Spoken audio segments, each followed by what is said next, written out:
Atos capítulo 4.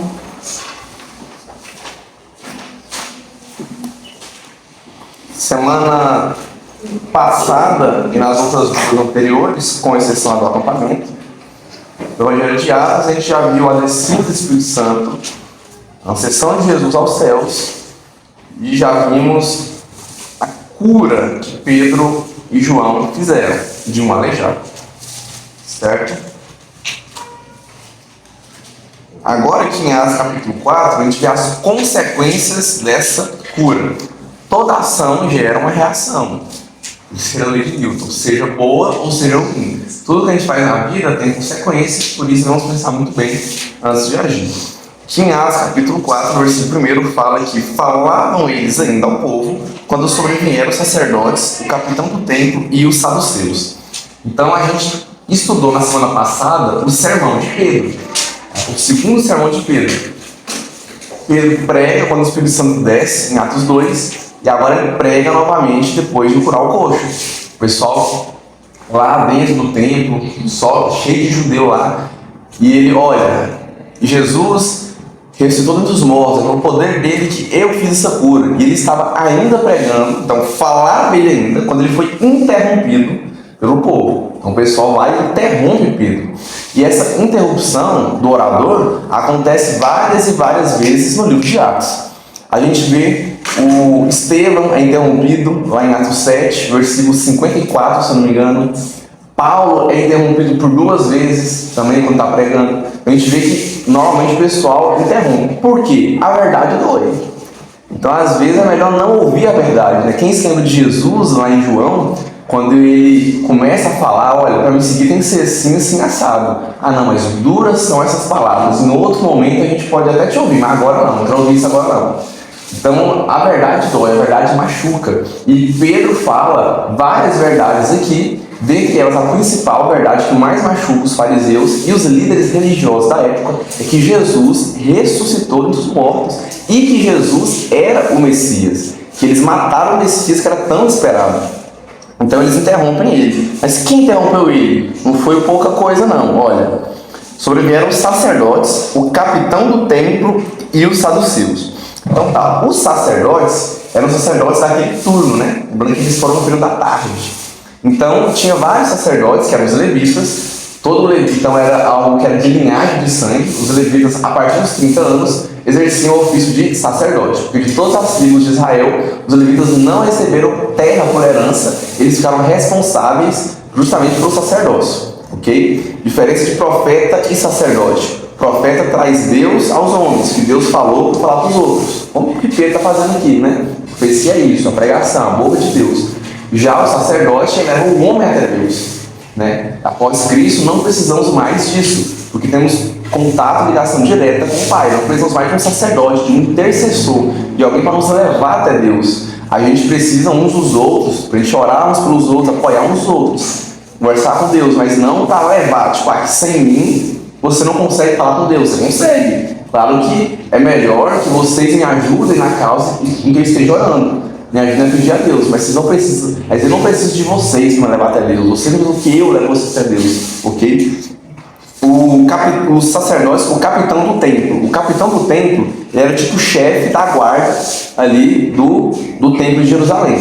Então, ele só estava abaixo do sumo sacerdote. Só. Porque dentro dos sacerdotes tinha o sumo sacerdote, o sacerdote dos sacerdotes, vamos dizer assim. Que ele era o único que podia entrar no Santo dos Santos uma vez no ano. E ele que mandava em tudo, obviamente. Ele era a autoridade máxima para os judeus. Só que tinha o capitão do templo que era responsável justamente pela segurança. Segurança que eu falo é o policiamento mesmo. Tipo o capitão da polícia, né? O delegado, vamos assim dizer. E os saduceus. Quem eram os saduceus? A Bíblia fala muito sobre os fariseus, mas nem tanto sobre os saduceus. Ela fala muito mais dos fariseus do que dos saduceus. Os saduceus e os fariseus, ambas são seitas judaicas, que discordam entre si, mas também creem no judaísmo.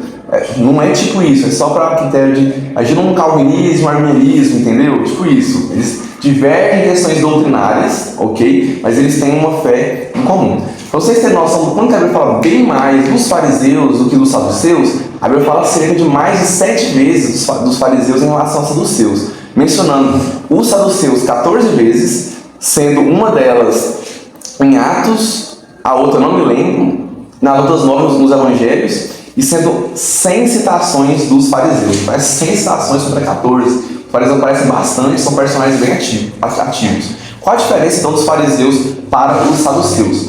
Os saduceus não acreditavam que era possível que haveria ressurreição do corpo. Para eles não é possível o corpo ressuscitar. Certo? Enquanto os fariseus, eles tinham muito mais moral com o povo, eles eram pessoas mais da galera de estar ali, os saduceus eram mais pessoas políticas, eles tinham mais influência política que os fariseus. A gente já viu, né, estudando os evangelhos, e se você ler um pouco também, você vai perceber que os fariseus, eles têm muita influência. Os fariseus, de todas as linhas do judaísmo, o farisaísmo, ele era, sim, podemos assim dizer, a mais difícil de você seguir. Eles tinham que jejuar tantas vezes por semana, eles tinham toda a dieta que eles tinham que fazer, era muito difícil. Então a seita mais difícil era o judaísmo, o que fazia com que os fariseus fossem soberbos, conforme estudamos ontem no culto de jovens. Porque eu sou melhor do que vocês. Porque, olha, eu não me contamino com as coisas do mundo, eu sou melhor porque eu jejuo todas as vezes, eu sou melhor porque eu estudo a lei, que era a Bíblia, no caso só a Bíblia do Antigo Testamento, né? Então, eu sou melhor que vocês, eu sei mais e a minha conduta é melhor que a sua. E isso colocava eles lá em cima. E isso fazia com que eles se achassem superiores, sendo que eles não eram. Quem lembra da parábola que Jesus conta, do fariseu e do publicano? Ou assim, muito obrigado para você como aquele cara ali. Que bom que você é igual eu, obrigado. Olha quanta arrogância em uma oração. Então os fariseus eram assim. Então a gente vê que Jesus não se dava bem com os fariseus por motivos óbvios, mas os saduceus, mesmo tendo uma fé comum, eles eram rivais. E os saduceus tinham mais influência política.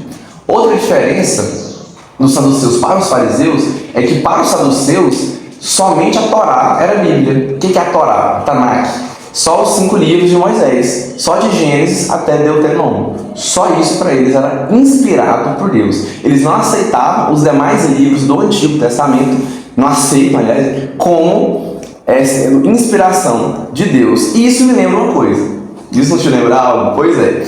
Então, para o fariseu, ele acreditou assim como nós, que a Bíblia toda, na época, era o Antigo Testamento, que Daniel foi tão inspirado por Deus quanto Moisés, que Obadias escreveu que foi tão inspirado por Deus quanto Moisés, Jonas também foi tão inspirado por Deus quanto os escritos de Moisés, ok? E tem uns que são tão extremos que rejeitam até o final de Deuteronômio, que é onde descreve a morte de Moisés, porque lá foi Moisés escreveu. Como é que você escreve a sua própria morte? Não tem como, igual Josué. Então ele foi um escriba e escreveu aquele finalzinho, mas todo o resto foi Moisés que escreveu. Então quem chega ali para pegar Jesus são pessoas influentes. É tipo o Supremo Tribunal dos Judeus. Eles eram chamados de Sinédrio. Vamos ver o que o Sinédrio vai estar ensinando daqui a pouco. Mas eles chegaram ressentidos, falavam no grego, elas têm um sentido muito forte, de contorcidos, é como algo que incomoda. Imagina você está com um machucado feio no joelho, você acabou de ralar o joelho, o cara está com algo no seu joelho. Então assim, eles são ressentidos mesmo, com uma dor muito grande, por ensinarem eles, o povo, e anunciarem em Jesus a ressurreição dentre os mortos. Por quê? Porque os saduceus não acreditavam que era possível ressuscitar. E tinha testemunhas oculares que viram a ressurreição de Jesus, que sabem sim que Jesus ressuscitou dentre os mortos. E aí eles anunciando isso, eles ficaram ressentidos. Notem aqui que eles não se preocupam com a cura. O cara é paralítico há mais de 40 anos, o Pedro vai falar isso pra gente. E eles não estão nem aí porque curou o cara. A preocupação deles estão afetando a minha doutrina.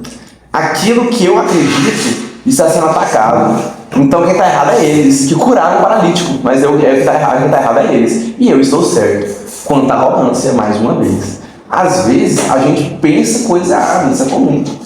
É só a gente pensar em várias doutrinas que a gente tem plena convicção que está errada através da Bíblia, e tem uma porrada de pessoas em outras igrejas que são irmãos em Cristo com a gente, e que para eles é tudo bem. Então às vezes a gente tem esse pensamento, a gente não pode ser assim, a gente tem que entender que a gente pode estar errado, o importante é a verdade, a palavra de Deus prevalecer. Então eles não estão nem aí para a cura, não estão nem para o milagre, não estão nem para a vida daquele paralítico que estava ali. Era para eles ficarem felizes. Vocês resolveram um problema para nós, bom demais. Tem gente sendo ótimo, glória a Deus. Então alguém pregou o evangelho com uma pessoa que eu ia pregar, pregou antes, glória a Deus por isso, obrigado. Eu nunca consegui curar esse paralítico, porque nenhum deles conseguiu. Era um paralítico de mais de 40 anos, nenhum deles conseguiu. Mas os caras que alegam ter a autoridade daquele Jesus que eles mataram, os caras que falam que Jesus ressuscitou, que viram, eles conseguiram e falaram que a autoridade veio desse Jesus. E aí isso incomodou eles. Então, ressentidos, eles o prenderam e os prenderam, recolhendo-os ao cárcere até o dia seguinte, pois já era tarde. O que acontece aqui com o povo de Deus aqui é algo muito comum nos dias de hoje. Porque o nosso mundo está depravado. O mundo é do maligno. O mundo não é de Deus. Quem ama o mundo não está em Deus, o amor do Pai não está nele. Está lá em 1 João. Então a gente vê muito na Bíblia esse contraste entre o mundo e os que são de Deus. Então o que acontece aqui é que eles são presos, eles são perseguidos por estarem certos. Os caras, porque eu fui preso porque imagina a cadeia lá, eu matei 3, eu roubei o capitão da guarda, o centurião. Você, eu criei um coxo, criei um paralítico, estou preso. É ridículo, é ridículo. Então os caras fizeram loucura. Estão querendo levar a principal cura, que é Jesus, que eles receberam para as pessoas. E eles são presos por isso. Aqui dá início a primeira perseguição da igreja. É aqui que começa a perseguição. Que vamos entender um pouco mais sobre os fariseus e os saduceus. Jesus bateu muito nos fariseus, mas muito. Chegou a chamar eles de raça de víboras, ok? Raça de víboras. E eles eram raça de víboras mesmo. Eles que eram dos conhecedores da lei, que eram os mais sensatos, a exemplo de 2 fariseus que tem na Bíblia que são mais sensatos. Um deles é Nicodemos, que ameaça seguir Jesus, lá em João 3. O outro é Gamaliel, que vamos estudar na semana que vem, em Atos 5, no finalzinho de Atos 5. Gamaliel foi um professor de Paulo, então são os fariseus de respeito. Porém, a maioria deles não era assim. A gente nunca pode generalizar. Mas Jesus sempre bateu de frente mesmo com os fariseus. Já os saduceus, nem tanto. Então aqui, agora eles se sentiram doídos, né? Como se falasse, agora foi o pessoal. Agora isso aqui é entre nós, bora juntar nós dois, mas espera aí, mas os saduceus tomam mais a dianteira ainda na situação, porque eles detinham mais influência política que os fariseus. Todo o tanto de influência política que você acha que os fariseus tinham, os saduceus tinham e tinham muito mais, porque eles eram muito próximos das pessoas ali. Muitos, porém, dos que ouviram a palavra, aceitaram, subindo o número de homens a quase 5.000. Porém, mesmo em tudo isso, mesmo que sermão interrompido, o poder de Deus agiu, o Espírito Santo atua e o número chega a 5.000. Temos 2 possibilidades, o texto abre precedente para essa primeira que eu vou falar, porém, acredita-se mais na segunda. A primeira possibilidade é que 5.000 pessoas creram. A segunda possibilidade é que o número foi para 5.000. Lembrando que o número antes era de 3.000. Lá em Pentecostes, quando Pedro prega o primeiro sermão, pega uma cadeira pública aí, que é a cadeira aqui, né? Ele prega o primeiro sermão, vai para 3.000. Então o número aqui passou para 5.000, ok? Então não aumentou mais 5.000, agora tem 8.000. Então o mais provável é isso, o número subiu para 5.000. E 5.000 homens. Quando fala homens aqui, não é homens no plural, ok? É homens, literalmente só homens mesmo. Então mulher não acreditava em Deus, não é isso não. Vocês estão cansados de saber que o recenseamento na época era feito contando os homens, porque por causa do exército, porque eles o poder militar. Dava trabalho fazer um censo. Até hoje em dia, com toda a tecnologia, dá trabalho fazer um censo, né? Um amigo nosso, né, o Gilberto mesmo, ele vai ver o que ele fez, ele tinha uma corrida de bicicleta, andando aí fazendo. Então dava mais trabalho naquela época. Então, para não perder tempo contando as crianças que não podiam ser soldados e as mulheres, eles contavam só os homens. Então, se na época a igreja tinha 5.000 homens, acredita-se que tinha pelo menos cerca de 8.000 ao todo na igreja primitiva após 2 sermões. A igreja começou com muito impacto. Aí o Nicodemos fala o seguinte: antigamente era necessário um sermão para 3.000 pessoas crerem. Hoje parece que precisa de 3.000 sermões para uma pessoa crer. Tem gente que você tem que estar pregando, falando, e a pessoa ainda está ali, né? Parece que não quer ver a verdade, não quer enxergar a verdade, ok? Então o número passa. Aí outra coisa, eu falei para vocês semana passada da divisão do tempo. Então essa pregação aconteceu no pátio dos homens, tinha um pátio das mulheres, era separado, elas ficavam numa parte à parte. Então muito provavelmente só os homens ouviram realmente o sermão. E aí as mulheres tinham que ouvir em casa depois dos seus maridos. é onde Paulo fala para as mulheres ficarem caladas. Porque enquanto estava tendo culto numa parte lá dentro, elas estavam conversando fiado na outra parte lá fora. E era culto também. Então é algo semelhante a gente aqui na EBD. E aí tá lá, vamos pegar, por exemplo, tá Vitinho e tá a Marvinha aqui fora conversando. Aí o Vitão vai beber água e fica conversando lá fora também. E a aula tá rolando aqui dentro. Entende? Tipo isso. Mas é um texto bom de ver com calma também. Esse tem Paulo falou para as mulheres ficarem caladas. Mas bem resumidinho, bem por cima. É isso, ok? Então, muito provavelmente, só os homens ouviram realmente isso. Então, Pedro e João agora vão ficar perante o Sinédrio, ok? No dia seguinte, reuniram-se em Jerusalém as autoridades, os anciãos e os escribas. Então, essas autoridades aqui, que eram os membros do Sinédrio, o Sinédrio era composto por 70 pessoas, mais o sumo sacerdote, que eram então 71 pessoas, que eram o sumo do sumo, a nata da sociedade judaica. Tipo, os caras tinham mais poder político de todos, eles. Então, 71 pessoas. Os escribas, que eram homens que entendiam da lei. Então, eles também estavam ali. E todos esses 70 entendem muito bem da lei. Então, eles nem chegar ali. Com o sumo sacerdote Anás, Caifás, João, Alexandre e todos os que eram da linhagem do sumo sacerdote. Então, por que todos da linhagem do sumo sacerdote estão aqui? Porque o sacerdócio levítico, ele era por linhagem. Então, você só pode ser sacerdote se for levita. Então, por isso que os sacerdotes eram sempre filhos de outros sacerdotes. Isso é óbvio, não tem como. Sempre assim, certo? Quem é esse Anás e esses outros três que aparecem junto com ele? Esse Anás, ele não é sumo sacerdote, né? O texto fala assim, o sumo sacerdote Anás e outros três com eles. O sumo sacerdote, na verdade, é Caifás. Caifás era genro de Anás, ou seja, Anás tinha uma filha e Caifás se casou com a filha de Anás. Anás foi perseguido e destituído do seu cargo por volta do ano 15 depois de Cristo. Mas Anás era sumo sacerdote, mas ele se tornou ex-sumo sacerdote por perseguição do Império Romano, que destituiu ele do cargo. E aí ele indicou e arrumou um jeito de colocar lá o seu genro Caifás. Então Caifás se tornou o sumo sacerdote. Então por isso, se você for fazer um estudo aprofundado, eu for ver e falar, mas a Bíblia fala que o sumo sacerdote Anás nessa época era Caifás? Não. É porque o cargo de sumo sacerdote não era por eleição. Cada 2 anos, cada 4, cada 10 anos, não era assim. Era vitalício, isso é, a vida toda. É igual o Papa. Quando o Papa bater as botas, outro Papa vai ser eleito, vai ter aquele negócio chamado fumacinha branca, fumacinha preta. E ele, eu acho que, será que demora mais 5 anos? Não vai demorar muito não. Eu vi uns católicos comentando aí que já estão vendo para ver quem vai ser o novo Papa, porque todo Papa já assume com a idade avançada, né? Na minha visão isso ficou um tempo até demais. Dito isso, o cara tem 70, 80 anos e fica um tempão. Então era para ser vitalício. Então, como Anás era para ser o sumo sacerdote até que ele morresse, mas ele foi retirado do cargo, ainda assim ele exercia influência e autoridade de sumo sacerdote. Isso é, para o povo, ele era o sumo sacerdote ainda que ele não tinha o cargo. A gente vê que alguns aspectos da liderança, alguns aspectos da influência, não dependem de cargo. O povo não está ligando para cargo. Se eu quero seguir uma pessoa beleza, estou liderado por ela, eu não preciso de um cargo, mas ela tem um cargo para ela estar dirigindo a minha vida, para ela ser meu sumo sacerdote, eu não preciso de um cargo para isso. Então as pessoas consideravam Anás como o sumo sacerdote ainda.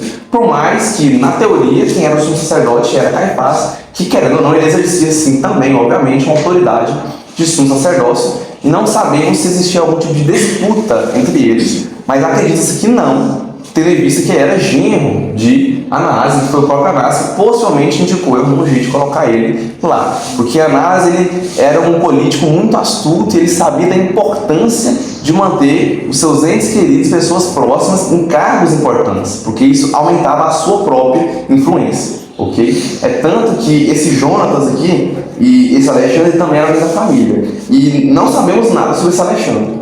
Esse João, ele aparece em outras referências como Jonatas, mas esse Alexandre não sabemos nada sobre ele. A gente só sabe que eram membros da família de Anás e que, da linhagem do sumo sacerdote.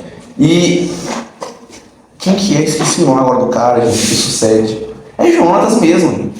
O Jonatas sucede Caifás no ano 36 depois de Cristo. Então, Caifás vem a falecer e Jonatas se torna o outro sumo sacerdote. Então, na linhagem aqui, a gente vê a importância deles. Então, esses 3 aqui, primeiros, foram os sumos sacerdotes. Alexandre a gente não sabe, mas com certeza era alguém que estava próximo, porque os demais não são listados pelo nome. Então deram ênfase a ele. Então pensa, o cara tá num bolo de um cara que foi sumo sacerdote, do cara que é e do cara que vai ser. Então o cara, pelo amor de Deus, o cara também era extremamente importante, só que não sabemos muito sobre ele. E pondo-se perante eles, os arguiram. Como que tá na NVI do Alessio? Eu tô sem NVI. Eita, nós! Alguém tá de NVI? Como é que é, mano? Arguiram, a palavra arguiram no NVI. Pondo-se perante eles, o arguiram. Que arguir, o que é a arguição? Perguntaram. É o ato de perguntar. Você coloca, exemplo, quando você vai apresentar o TCC, né, tem que Alessio ou Felipe estão na banca. Aí eu vou lá e apresento o TCC. Aí os três são os que vão fazer as arguições. O que são as arguições? Uma série de perguntas para ver se cada um não tem. A arguição é colocar na parede. Os caras têm que colocar na parede para ver se você sabe mesmo, perguntar mesmo. Então aí é isso, é perguntar com intenção por trás, não é só perguntar, é perguntar com intenção de, e aí, bora, vamos ver, fala um negócio aí. E eles arguiram, em que poder ou em nome de quem fizestes isso? Expressão que aparece muito aqui no livro de Atos. Com que poder vocês fazem isso? Com que autoridade?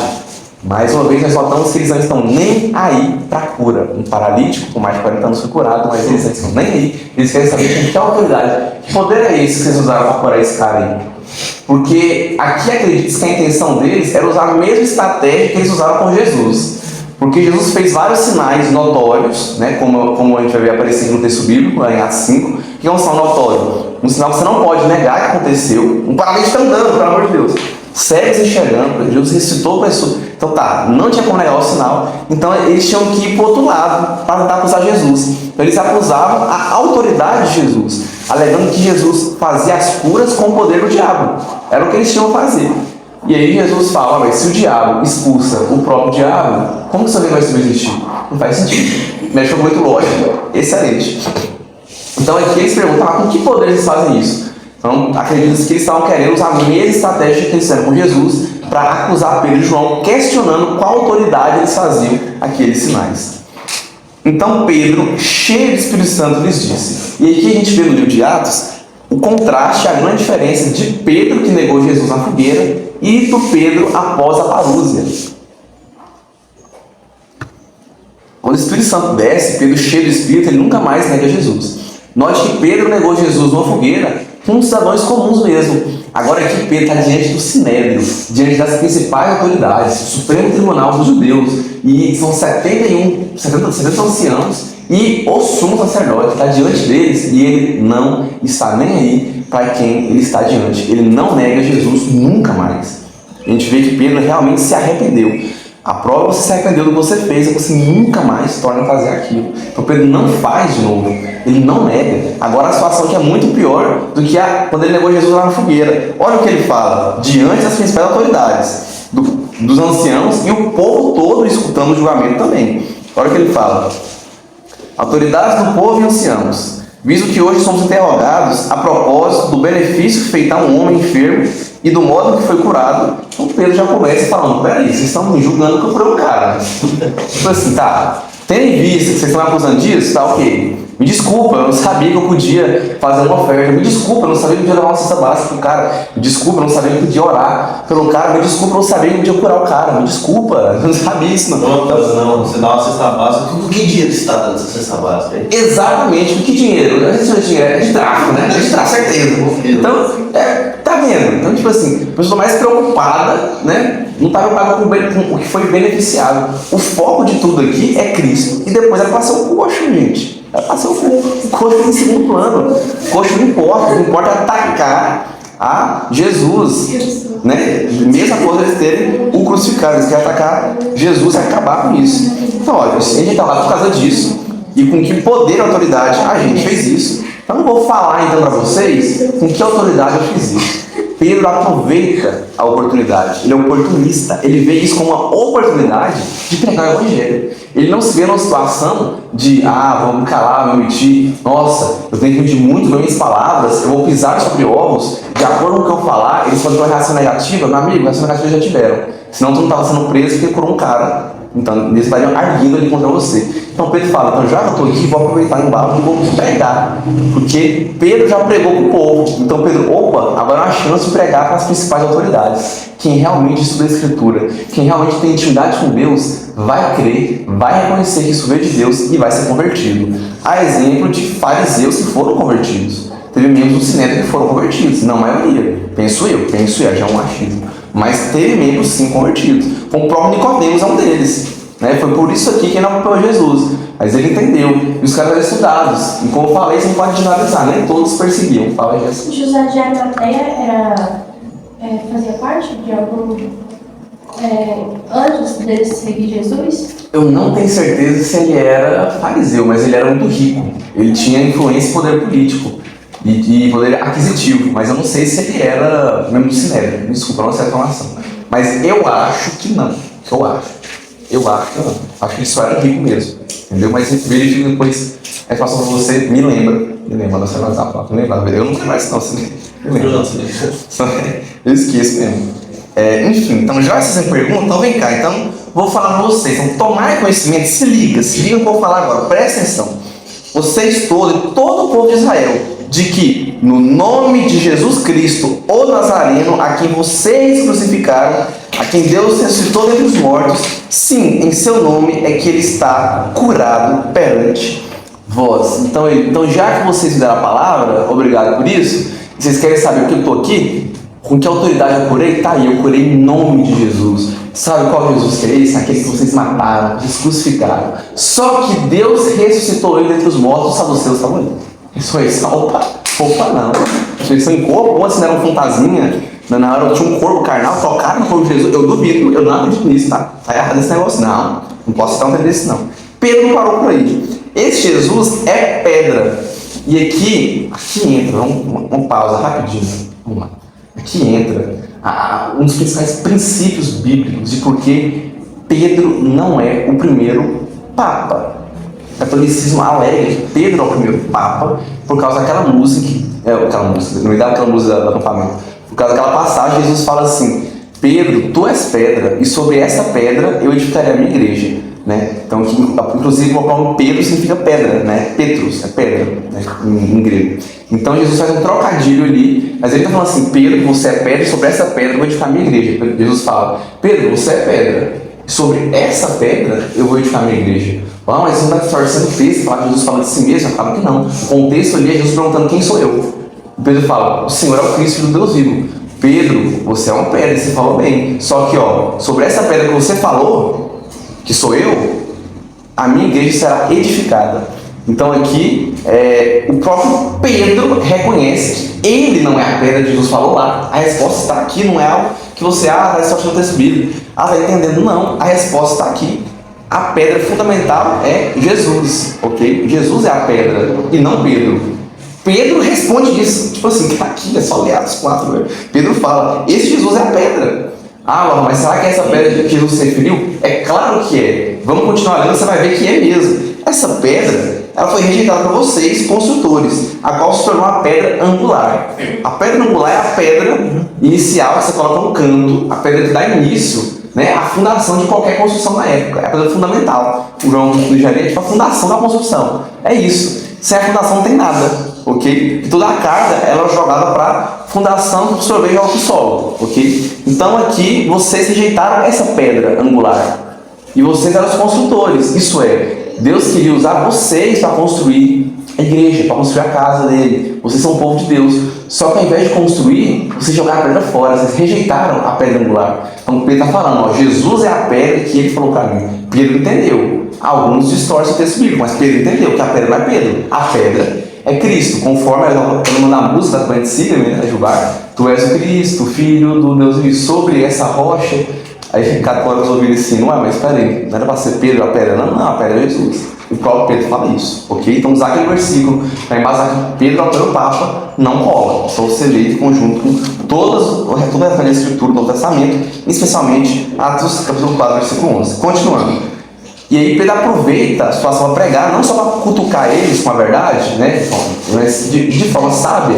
Pedro prega o evangelho, porque Pedro não se preocupa só em atacar eles, em estou certo, então vamos, tome. Não, Pedro se preocupa com o povo.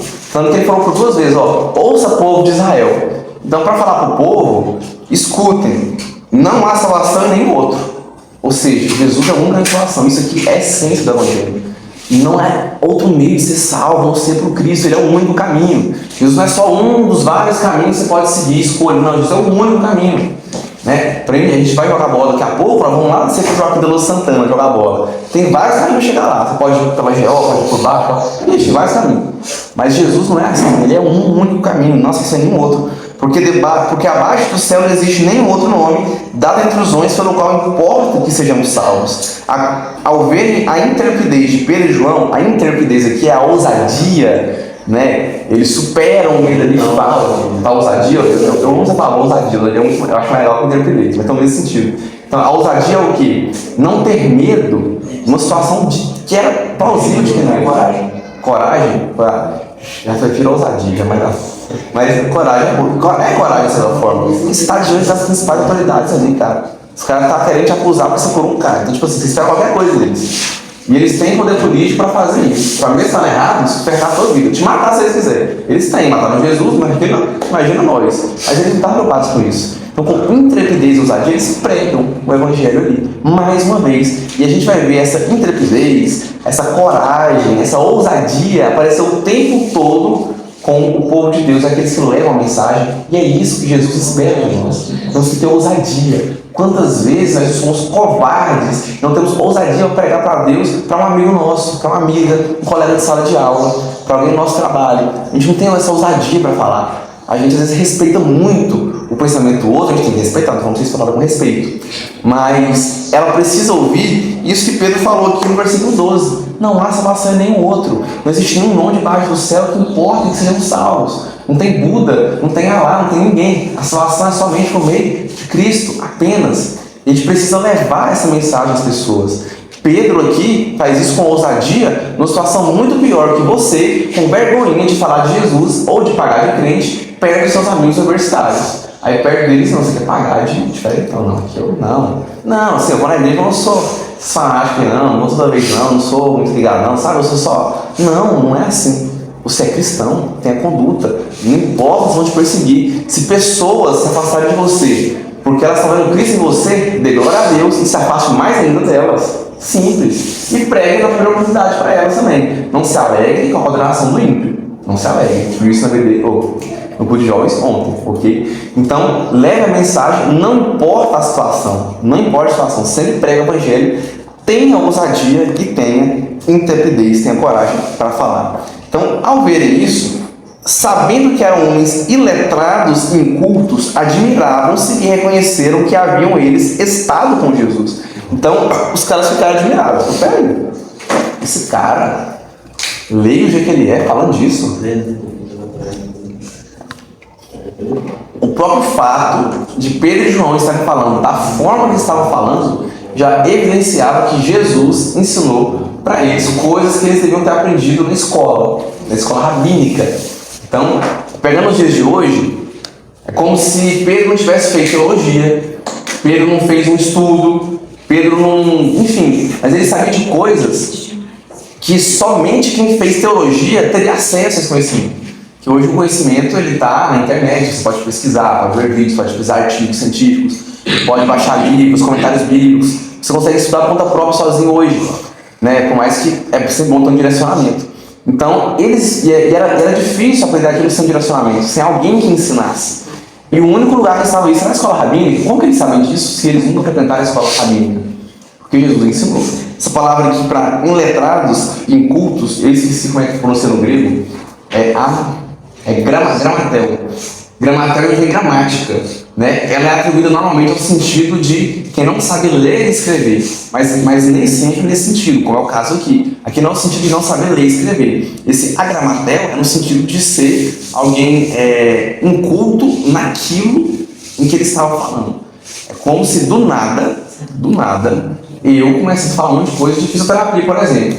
Aí eu então, você tem engenharia, matemática, mas você sabe. Então, mas fisioterapia aí, então alguém ensinou. E se você andou muito com um cara que era fisioterapeuta, que sabia, então foi ele que te ensinou, né? Porque você não frequentou a faculdade de fisioterapia, sabia essa de coisa? Onde você aprendeu isso?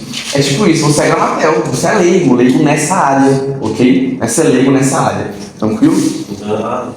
Cara, admirado por ele, mas porque ele não é letrado, sabe de muitas coisas, né? Exatamente. E aqui a gente aprende uma coisa, fazemos palavras aí seguir. Aqui a gente aprende uma coisa, galera, muito importante. Tem um irmãozinho que às vezes é letrado, é leigo. Não estou falando nem que não sabe ler e escrever, não. Estou falando assim, no sentido de teologicamente. Mas tem uma fé do tamanho da semana. Tem uma fé gigante. Tem vida de oração, intimidade com Deus. É cheio do Espírito Santo. Essa é a diferença de Pedro que ligou Jesus e o Pedro de agora. O Pedro de agora é cheio do Espírito Santo. O Espírito Santo te dá ousadia, não dá espírito de covardia. E às vezes, a gente, com todo o nosso conhecimento bíblico, né, mesmo sendo letrados, sabendo, conhecendo aquela área, às vezes a gente não pratica aquilo que a gente sabe. De que adianta todo o conhecimento dos fariseus? E ali tinha muito conhecimento, você tá maluco? Vocês não colocavam em prática. Se quando jejuavam, eles ficava assim, para alguém perguntar o que eles fazem, não, estou jejuando. Para parecer ainda mais piedosos que o normal. Se quando eles iam orar, não, uma oração pública, porque se o povo vê o que eu estou fazendo. E quando eles oravam no templo, Senhor, que graças ao Senhor, muito obrigado que eu não sou como aquele pecador ali. Então, de que adianta? Raça de víboras. Raça de víboras. Então, às vezes, uma pessoa iletrada, leiga, mas capacitada do Espírito Santo, ela vai muito mais longe do que aquele que tem toda a capacitação, todo o estudo, mas se ele não estiver cheio do poder do Espírito Santo. Porque o que é o ideal? O ideal é que tanto Pedro, quanto João, quanto o Sinédrio estivessem cheios do Espírito Santo. O ideal é que eles crescem, entendessem, porque a ideia não era separar o cristianismo do judaísmo. Nós vamos estudar isso, vou fazer mais para frente, vou levar um pouquinho para chegar aí, calma aí. Mas a ideia inicial não era que o cristianismo fosse uma outra religião. O cristianismo ele sai de dentro do judaísmo, para ser uma mesma religião. Só que os judeus não acreditaram, aceitaram isso aqui. E aí a gente está vendo aqui o porquê dessa ruptura histórica, ok? Para entender de onde é o cristianismo. Vendo com eles o homem que foi curado, nada tinham que dizer em contrário. Então, eles tinham a prova do lado deles. O Vitor não faz direito. No direito é assim, né, Vitor? Tem que ter prova. Advogado, juiz quer saber de papel, documento. Ah, falou isso, cadê os prints das conversas no WhatsApp? Não apague a conversa no WhatsApp, você nunca sabe quando é pensar delas. Tá aqui, ó, falou isso. Eu sei, eu prestei dinheiro com um cara e ele não me pagou. Eu cobrei ele, eu tenho aqui as provas, ó, tá aqui, ó. Ou então, ó, esse aqui tá me assediando. Assediando minha filha, ó, as conversas que eu dou pra ela. Tá aqui. O cara quer provas, papel, prova. A melhor prova era o próprio paralítico, o cara tava andando, pelo amor de Deus, o cara tá aqui. Então nada tinha a dizer contra eles. Então eles iam atacar Jesus. Fala, não, mas peraí, que autoridade é essa? Os caras estão perdidos. Eu imagino eles reunidos pensando assim, não todos, porque assim, em todo grupo político, em tudo na vida, que tem muitas pessoas, sempre se reduz a um grupo menor. Um grupo menor sempre tem mais influência do que o outro. Isso é um fato, isso é da vida. Então, vamos pegar, por exemplo, o Sinédrio tinha 50 membros. Então, eu, Lohan, estou deduzindo, estou falando. Com certeza, agora quanto ao número, é um palpite. Que desses 70, você pode tirar ali um grupo de 5, no máximo 7, que tinha muito mais influência do que os outros 65. Pode ter certeza. É sempre assim, na vida, tudo na vida é assim. Porque não dá, algumas coisas tem que ser algo mais reduzido mesmo. Não dá para decidir em conjunto, em grupo. Eu gosto de usar aquele exemplo que o pastor fala não. Vamos trocar o peso da igreja. Pergunta a opinião dos irmãos aqui, o que vocês acham? Ah não, vamos pintar essa linha dos jovens aqui, mano. De que cor nós pinta? Pinta de branco. Mas tem que saber essa cor essa aqui. Não, pinta de verde, pinta de preto. Vamos dar um contrato de verde. Não vai dar opinião. Então tem algumas decisões que tem que ser tomadas por um grupo menor de pessoas. Outras o contrário, né? Democracia, a gente expande, então um grupo maior. Tanto que a gente vê que 4 são mencionados em especial, né? Lá no versículo 6, 4 são mencionados em especial. Então tem um pequeno grupo que sempre exerce um pouco mais de influência que o outro. Eu imagino que esse pequeno grupo reunido, pelo menos eles, que às vezes sempre tem um ou outro ali perto, falando, cara, o que a gente vai fazer agora? Não matou o cara, só que os caras viram esse cidade agora, os caras colocam um paralítico, mano. Não tem nem o que fazer, não, mas espera aí, não. Com Jesus deu certo, vamos falar que, sei lá, vamos questionar como que poderia fazer isso. Não, tem que arrumar um jeito de perseguir eles. Cara, mas não tem o que fazer. O sinal foi notório. E agora o que a gente faz? Já sei. Não tem problema, deixa eles fazerem as curas deles, tranquilo. Mas não deixe que eles falem o nome de Jesus de novo, não. deixa o nome do Nazaré de novo, não. Então eles podem fazer o que eles quiserem. Só não pode falar que foi pelo nome de Jesus que eles fizeram. Eles têm que negar que veio de Jesus esse poder. Só isso. É a única coisa que dá para eles fazerem. A gente vai ver que é o que eles vão fazer justamente. Continuando. Mandando sair do Sinédrio, consultavam entre si, né? Essa reunião que eu falei para vocês aqui. Dizendo, que faremos com esses homens? Pois a verdade manifesta a todos os habitantes de Jerusalém que um sinal notório foi feito por eles, e não podemos negar. Sinal notório, não tem como negar, tá ali, o cara tá andando, dando glória a Deus, pulando, o cara é paralítico, o cara não andava há mais de 40 anos, não tem como negar. Mas, para que não haja maior divulgação entre o povo, amaciamo-los para que não mais falem neste nome, a quem quer que seja. Esse amaciamo-los aí, não é amaciar não, divertido.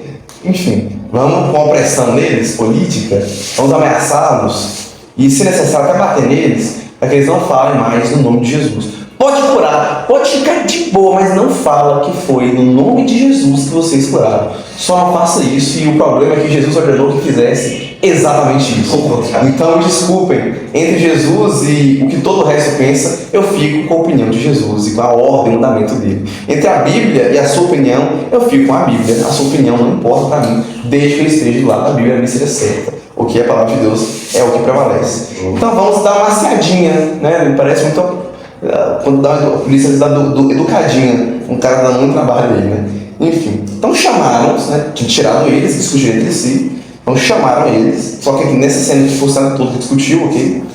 Não foi só um grupo pequeno, como eu falei. Chamando-os, ordenaram-lhes que absolutamente não falassem, nem ensinassem em nome de Jesus. Aí Pedro e João falou, beleza. Não, de modo nenhum. Mas Pedro e João responderam, julgai se é justo diante de Deus ouvir-vos antes a vós outros do que a Deus. Pois nós não podemos deixar de falar de coisas que vimos e ouvimos. Então eles viram e falam assim, ó, vocês entendem a palavra de Deus, vocês entendem da lei, eu pergunto a vocês, eu preciso obedecer a Deus ou a vocês? A famosa resposta pergunta retórica. Eu tenho que obedecer a vocês ou a Deus? Vocês têm que obedecer a Deus ou a Lohan? Deus ou o pastor Yolanda? Deus ou a mãe e o pai de vocês? Não, meu pai vai me obedecer. Tem, mas se não tiver em desacordo com a palavra de Deus. A gente obedecer primeiro a Deus. Julgar é justo, então tá, vocês querem que eu faça isso. Mas Deus mandou eu fazer o contrário. E agora? Julgar isso é correto. Ele faz um apelo aqui. É correto que eu obedeça antes vocês do que a Deus, do que ao nosso Deus. É correto isso? Então, eles respondem. Perdão, versículo 20. Mas não podemos deixar de falar porque vimos e ouvimos. Eles não somente ouviram, nós ouvimos. Eles viram, eles estiveram com Jesus. Eles são testemunhas oculares. Eles são, assim como o paralítico curado, uma prova do ministério de Jesus. A prova é que... Vamos falar, por favor. A prova é que Jesus tinha autoridade mesmo, que ele era o Messias enviado. E aí, continuando, depois ameaçando ainda mais. Então imagina que uma mudança de humor, tipo assim, ó, não vai, beleza, mas vocês não falam de Jesus mais não. Só que aí, não, eu não posso falar do que eu vi e ouvi. Eu não vou obedecer a vocês, eu vou obedecer a Deus. Porque a palavra de Deus é o que importa na minha vida, acima de qualquer outra palavra. Então vocês não vai dar postura, ficam mais bravos ainda, ameaçando-os ainda mais. Os soltaram, não tendo achado como os castigar, por causa do povo, porque todos glorificavam a Deus pelo que acontecera. Eles só não bateram neles que fica aqui, porque eles temeram que isso ia causar uma grande revolta entre o povo. Porque eu vou falar, então ele curou um paralítico e vai apanhar por causa disso? Injustiça. Então a gente vê aqui, tem muita política envolvida nessa aula.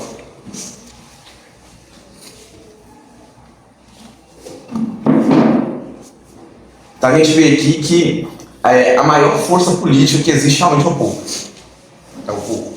Que os principais governantes, eles nunca tomam uma decisão que vai causar tanto impacto, porque temem o povo.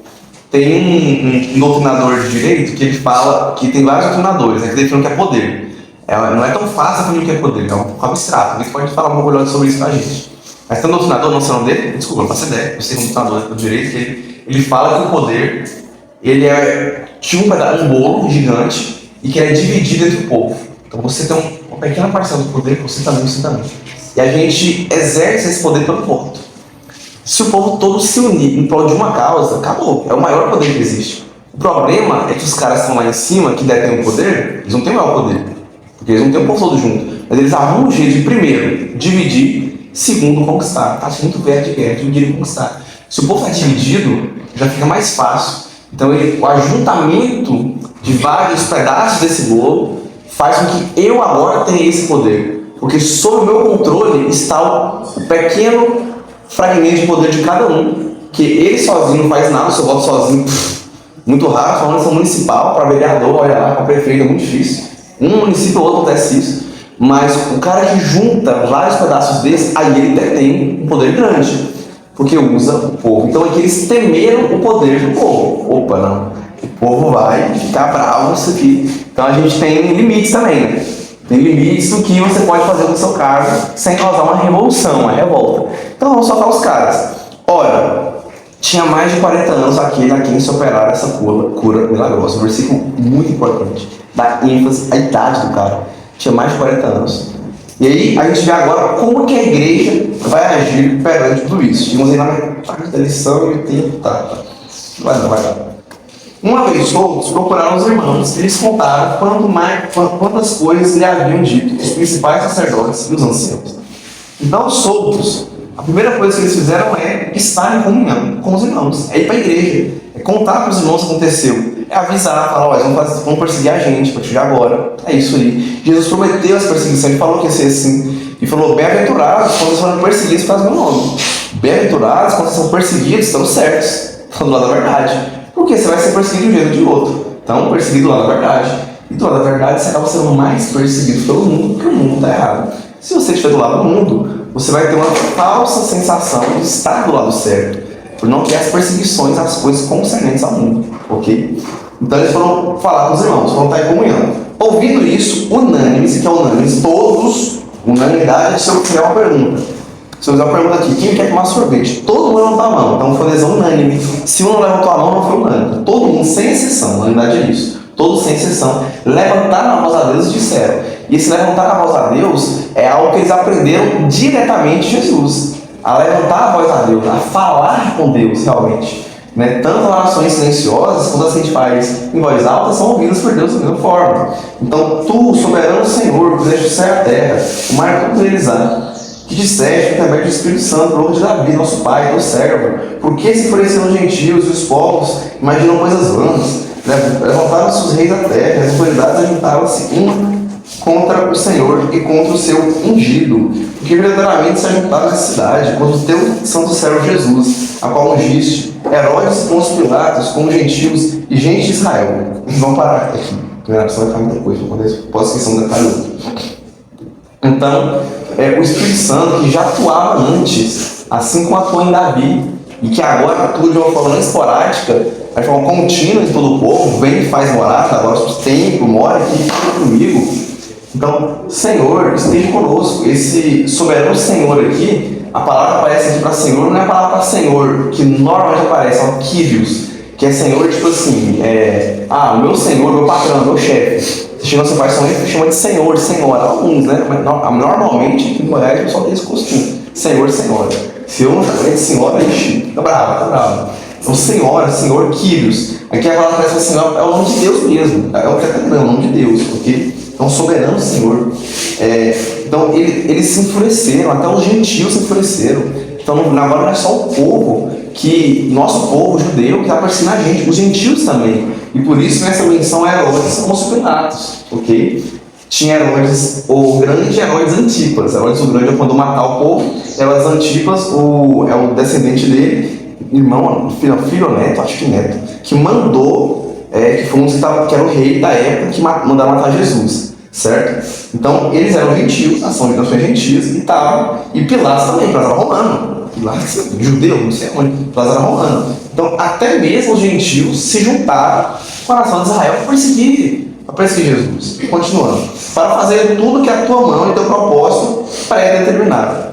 Então, a gente vê que em tudo na vida tem um agir de Deus. Deus tem o controle de todas as coisas. Não caiu uma folha da árvore a não ser o dia. Isso não está na Bíblia, mas é uma verdade. Então, não, Deus tem o controle de tudo. Fique tranquilo. Não vai cair um fio de cabelo na sua cabeça sem a permissão de Deus. Você não respira sem a permissão de Deus. Tudo que acontece é permissão de Deus. Agora, nem tudo que acontece é vontade de Deus. Poderosa.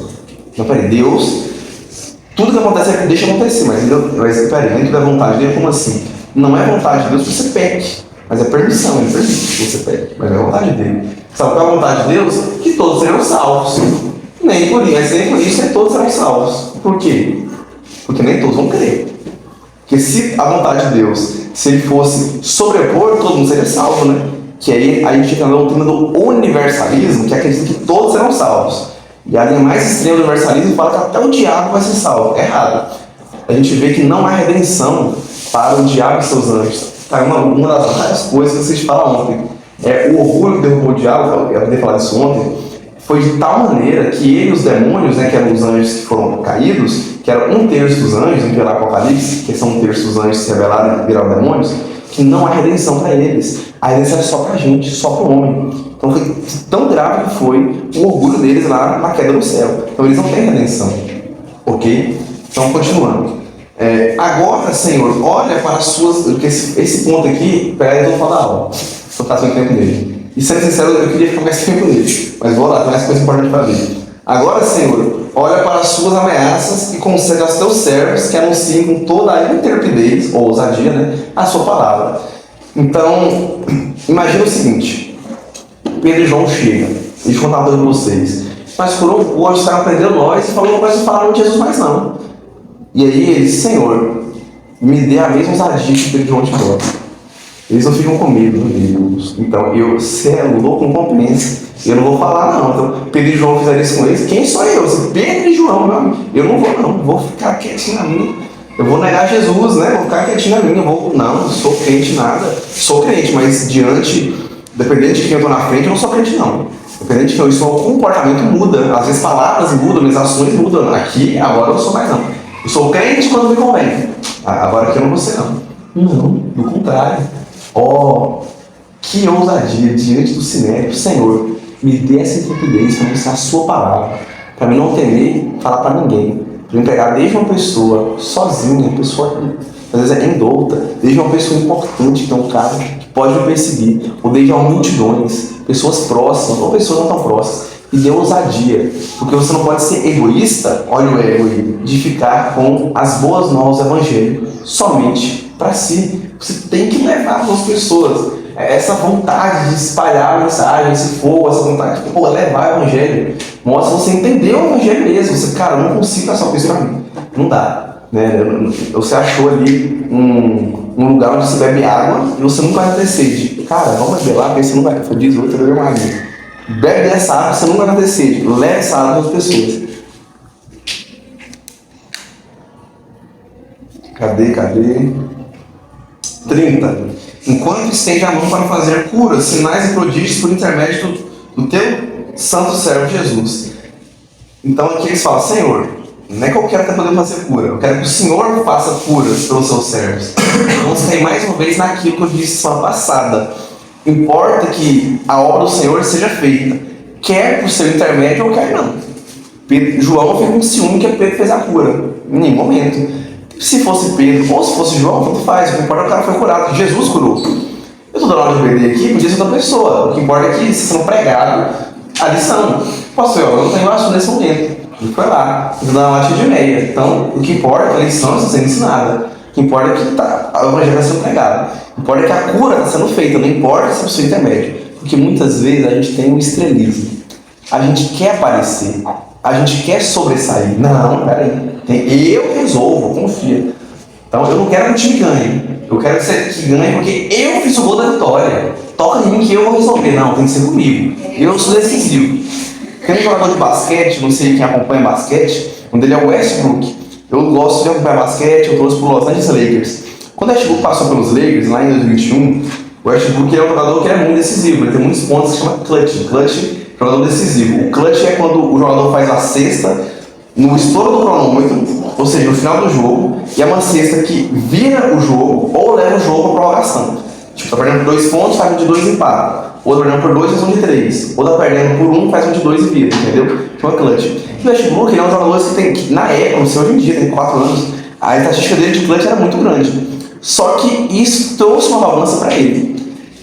Eu passei muita raiva com ele. Eu tinha, cara, muita raiva de ver várias vezes durante o jogo, o Westbrook com a bola final na mão, o LeBron James do lado dele, meu Deus, o melhor da história, ou para o segundo melhor, e ele não passa a bola. Tinha dois, ele teve uma jogada, tinha 3 em cima dele. Era só ele falar pro LeBron, o LeBron fazia o ponto e ele virava o jogo. Mas ele quis ser decisivo. Ele preferiu entrar na garrafa, enfrentar os 3 e perder a bola. Então eu passei muita raiva vendo o Westbrook errar isso. Porque o Westbrook se preocupa, ele tá vivo, se preocupa mais em ele ser o cara que decide do que o time vencer. Faltou humildade, já conhecer, papai, o LeBron tá on, ele tá livre, pega a bola e faz a cesta. Então, muito cuidado. Aqui o povo de Deus pede para que os sinais, as curas aconteçam de um jeito ou de outro. Mas não use isso para ser omisso. Aí vem outro extremo, pera, não precisa ser eu não. Por que eu se tem o Caleb? Por que eu se tem o Vitão? Tem a Jéssica, vamos lá, a Ana, vai lá. Não. Deus quer te usar. Não seja negligente com o seu dom, não seja negligente com aquilo que Deus te chamou para fazer. Faça. Às vezes Deus quer que você dê um passo para outro fazer a cesta. Às vezes você vai ficar no banco de reserva. Mas às vezes Deus quer que você tenha ousadia de lançar a cesta e fazer os pontos. Deus quer te usar. E aí, versículo 31, tendo eles orado, tremeu o lugar onde estavam reunidos, todos ficaram cheios do Espírito Santo e com muita rapidez anunciaram a palavra de Deus. A gente vê aqui que eles oraram e aconteceu o que eles pediram. Eles com interesse pregaram a palavra de Deus. E a gente vê aqui o que a igreja tem que fazer em perseguição: orar. O tempo todo a reação da igreja perante a perseguição foi orar. Essa é a primeira perseguição da igreja. O povo orou. Fomos perseguidos, então vamos orar. Senhor, nos ajude. E aí tremeu o lugar. E aí entra um outro problema de interpretação de algumas pessoas. Pensar, peraí. Então, como pode confundir o extraordinário com o ordinário?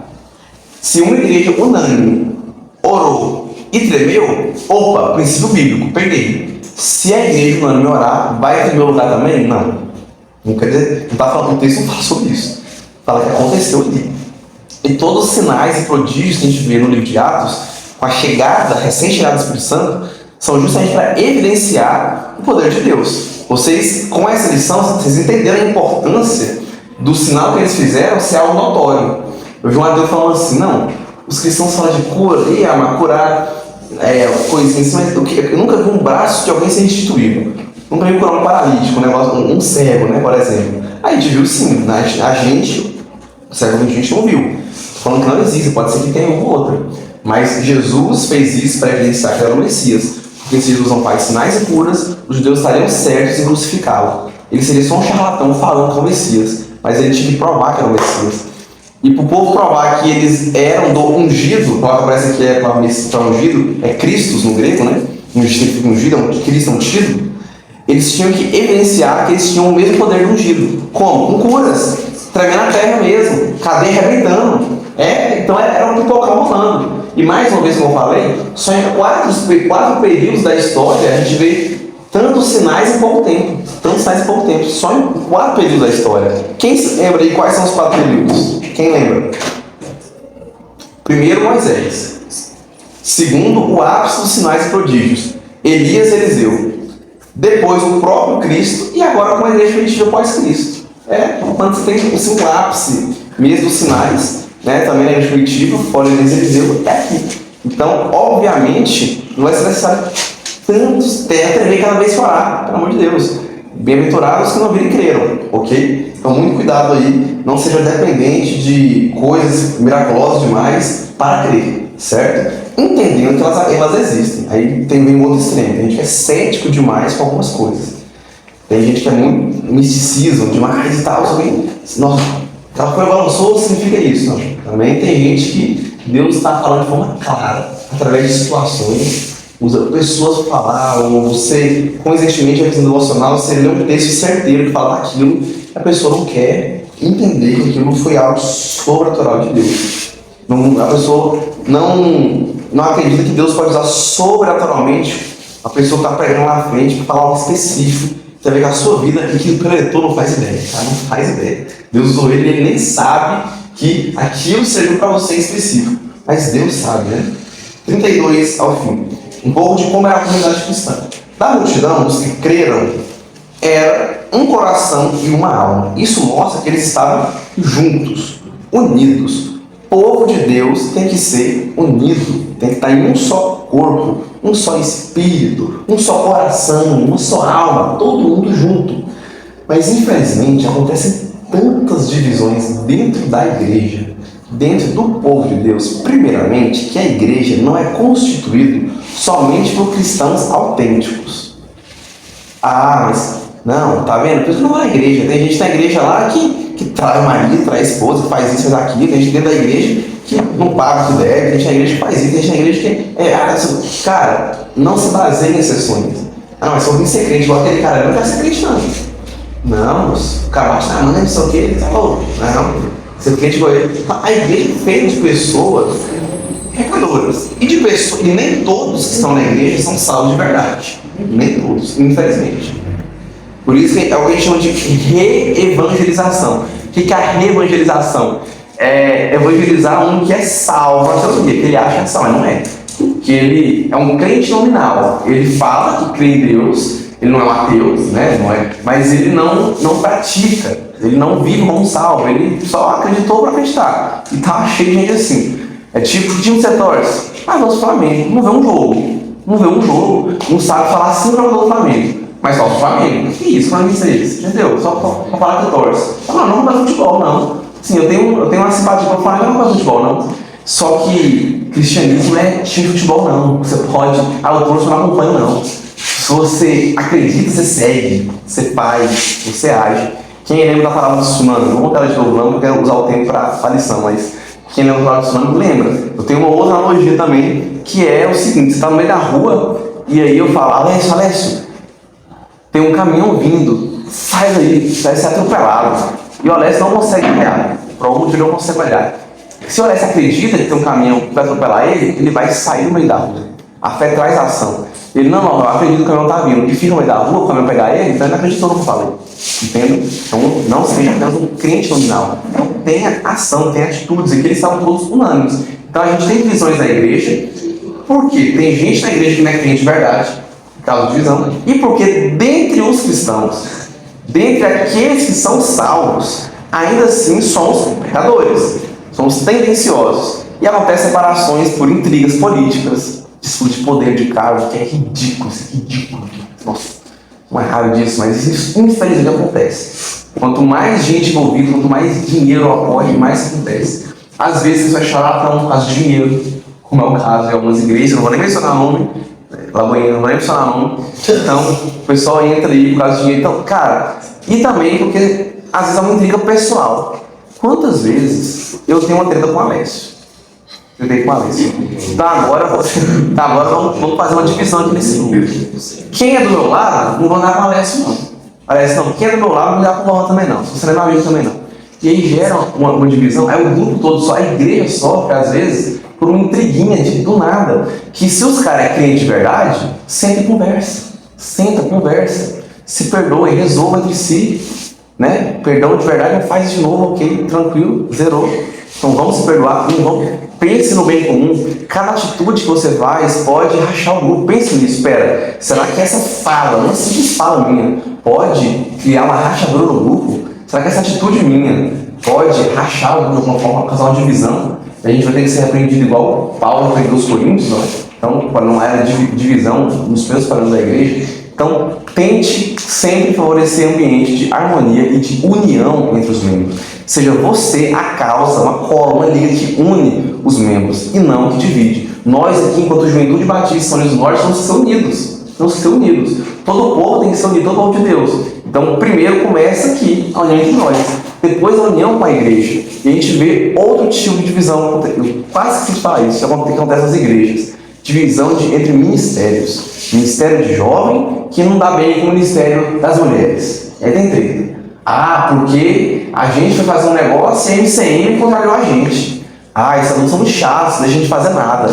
E aí a gente vai agora, não, agora temos rivalidade. Então nós estamos aqui fechadinhos aqui e somos algo à parte da igreja. Não somos. Somos um braço da igreja, somos sujeitos à autoridade pastoral e da diretoria da igreja. A gente tem que estar em união, em conjunto com a igreja. Isso é um exemplo que nós se aplica a nós, graças a Deus, a gente sempre está muito bem. Inclusive com a própria MCM, elas doam comida para nós ainda, quando precisa. A gente fez o intercâmbio, por exemplo, de pichás, elas que fez as comidas aqui, a gente é uma mão na massa também quando precisa fazer alguma coisa, ela não tem isso, comunhão, tá? A principal característica dessa igreja é que elas eram cheias de Curitiba, cheias do Espírito Santo, e eles tinham comunhão de forma que eram um só corpo. Note o seguinte, um casal, normalmente, é o que se espera de um casal, nem sempre isso acontece, tá em outro nível de divisão, um casal, se um fala uma coisa, nem adianta perguntar pro outro, o outro concorda. Então é como se eles fossem o quê? Um só. Porque se um falou, o outro concordou, tá ok. A gente tem que ser assim. Peraí, falou como falou com todos. Por quê? Porque todos estão em comum acordo. Então a gente responde como se fosse uma só pessoa. Nós somos um só corpo. Corpo de quem? De Cristo. Então a gente responde como se fosse um corpo de Cristo. Porque há união. Não há ninguém separado do corpo. Cuidado com divisões na igreja. Isso é extremamente perigoso. E mais uma última causa de divisões da igreja, para pegar a parte final aqui agora. Pastor causa divisão na igreja. Pastor ou membros influentes, membros antigos da igreja, causam divisões na igreja. Daí a gente entendeu o seguinte: primeiramente, o pastor é um ser humano. Ele é um pecador também. Ele é um pecador. Só que o pastor tem que entender isso também. Ele também tem que reconhecer: pera, será que eu estou errado? Eu cheguei agora. O pastor tem que ter jogo de cintura, tem que ter sabedoria para analisar a situação da igreja, para entender, ver como a igreja trabalha. E aos poucos, o que ele não concorda, ele explicando por que não concorda, porque é melhor fazer assim e tal. Tem pastor que chega metendo o pé. Tá errado também. Tá errado. O pastor Elano mesmo foi muito sábio. O pastor Elano chegou, primeiro ele veio aos cursos de jovens, ele assistiu, então no curso de jovens, ele não da igreja geral, então só nosso recorte. Assistiu os cursos de jovens, viu como é que a gente conduzia. Aí ele foi começando a dar sugestão, vamos marcar uma reunião para a gente fazer um planejamento, um calendário. A meia ideia daí vem as nossas reuniões anuais, desde 2020 a gente faz reunião. Por causa disso, ele é pastor Yolando. E aí ele foi colocando uma ideia de trabalhar, de forma que a gente nem percebeu. De forma sábia. Então o pastor tem que ter essa sabedoria. E a igreja tem que ter paciência com o pastor também. Ok? Então é dos dois lados. E outro problema muito sério que tem em igrejas é famílias influentes. Tipo assim, não, mas eu tô aqui na igreja de São Luís há 50 anos. Quem é esse... Olha o ego, né? Olha a arrogância. Quem esse pastorzinho acha que é? Ele chegou aqui ontem, né? E se for um pastor mais novo, piorou ainda, né? Um pastor mais velho, barba branca, ainda vai ter até um pouco mais de respeito. Se for mais novo, Paulo fala, não deixe de menosprezar porque você é jovem. Por quê? Porque há um certo desprezo nessa área, essa pessoa for nova demais. Não, você vai receber um neto, esse cara aí que ia falando. Não, eu tô nessa igreja há mais tempo, eu tava na igreja, não tava nem nos escrotos do pai dele ainda. Então, não, a gente vai falando ele, moço, não quieta. Não tem muito disso, acontece muito disso sim nas igrejas. Não deve acontecer isso também, ok? Então, muito cuidado, não seja desses irmãozinhos que antes passou, não. Como eu falei, é os dois lados da moeda. O pastor tem que colaborar também, obviamente. Mas a igreja também tem que colaborar, tem que ter paciência para ajudar o pastor nisso. E o pastor entender a situação, entender que ele não é Deus, que ele é um pastor, ele está cuidando das ovelhas de Cristo, e que a igreja já tem um jeito de trabalhar quando ele chega. Então é sabedoria mesmo, é jogo de cintura. Então essas aqui são, se eu lembrei, primeiramente, pode ter outras, as principais causas de divisão que acontecem em uma igreja. São normalmente por causa disso. Posso ter esquecido uma outra aí, a gente pode falar sobre isso depois, ok? Ninguém considerava exclusivamente sua... Nossa, o tempo vai... Ninguém considerava exclusivamente sua, nem nenhuma de suas coisas, que possuía tudo, porém lhes era comum. Então, tudo que eles tinham, ainda no 32, eu li só um pedaço do 32, só a parte da unidade. Terminou o 32. Então, tudo que eles tinham, eles compartilhavam. Isso aqui gera um grande problema. Eu falei lá grande sobre isso, chegou é sempre uma lição que chega a esse ponto, sempre no final também do capítulo. Então, peraí, a igreja primitiva era socialista? Levantem as foices, levantem o martelo, não possível socialismo, o martelo. Socialismo, de modo nenhum, pelo amor de Deus. Vamos entender o seguinte: por que eles faziam dessa forma? Tem um aspecto que é o mesmo motivo pelo qual Paulo escreve a epístola aos Tessalonicenses.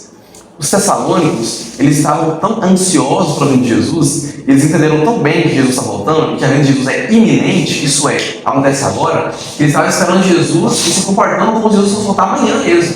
Se Jesus volta hoje, aí em faculdade. Se Jesus volta hoje, eu não vou trabalhar, eu vou viajar, não vou.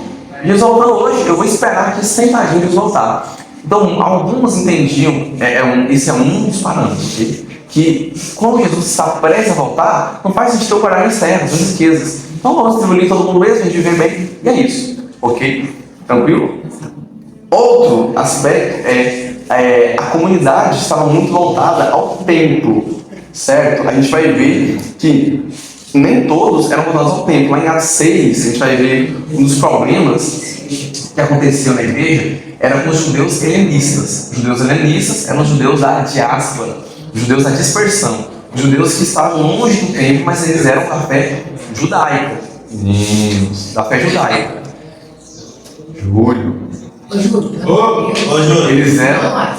Eles eram da fé judaica, só que eles estavam longe do templo. E era difícil ser judeu e não estar perto do templo para fazer o sacrifício, ter o sumo sacerdote com você, né? Fora a paginação das festas também. Então tinha esses judeus helenistas e eles sofriam preconceito.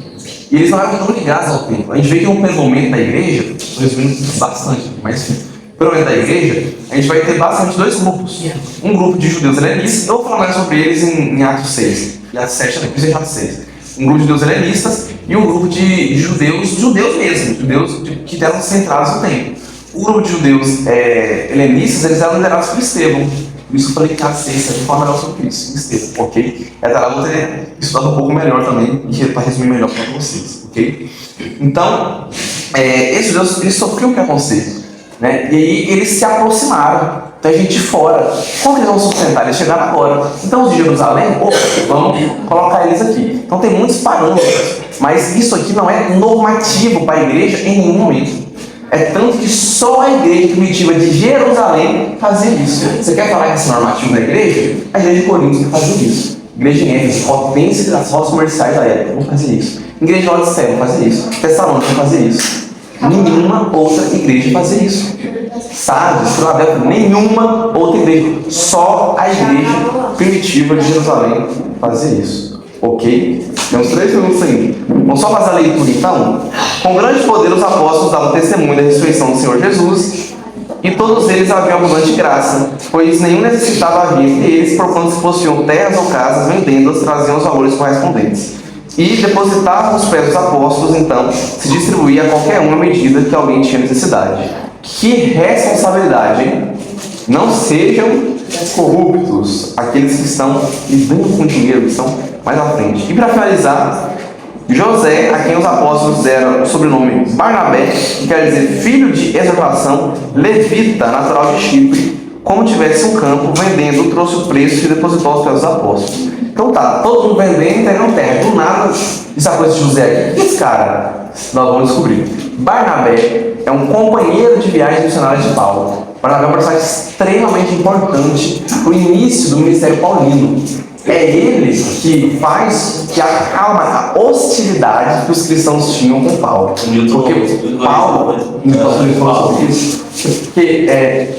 pastor Nilton, que Paulo, como ele perseguiu os cristãos, quando ele se converte, os cristãos falam: você está maluco? Tu matou Estevão, tu matou os caras do meu amigo, não, sai daqui, não acredito em você não. E os apóstolos foram hostis a Paulo, os apóstolos. E Barnabé que fala: não, ele se converteu de verdade. Então Barnabé é uma figura extremamente importante. Barnabé, juntamente com Paulo, discipulou João Marcos, que era primo de Barnabé. Esse João Marcos é o Marcos que escreveu o Evangelho de Marcos, ok? É ele mesmo, esse Marcos. Era primo de Barnabé, ele é tio dele. Então a Bíblia destaca ele aqui porque ele vai ser um personagem importante para mostrar a sua conduta, seu bom coração e fazer um paralelo com a oferta de Ananias e Safira, que vamos estudar então na semana que vem. Deus então pode matar uma pessoa simplesmente porque ele quer? Porque Ananias e Safira morreram? Porque ele pediu na Espírito Santo? Quem matou foi Deus? Tudo isso é na semana que vem. E muito mais. E muito mais. Tem mais coisas nessa lição, mas o principal e é o começo da lição é isso. Ok? Então, vamos ficar de pé.